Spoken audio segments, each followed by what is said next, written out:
Anchiskhati Basilica.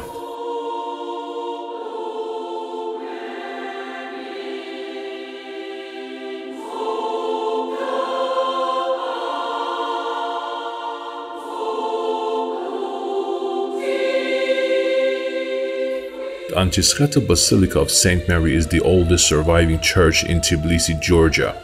It belongs to the Georgian Orthodox Church and dates back to the 6th century.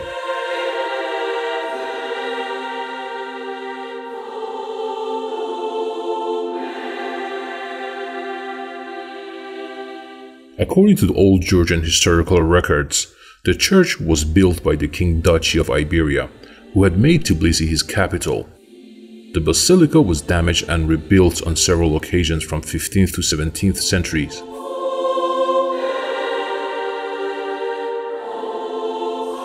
Anchiskhati Basilica is a three-span basilica, which indicates the antiquity of its construction. The structure has entrances on three sides, but today only the western entrance is in use.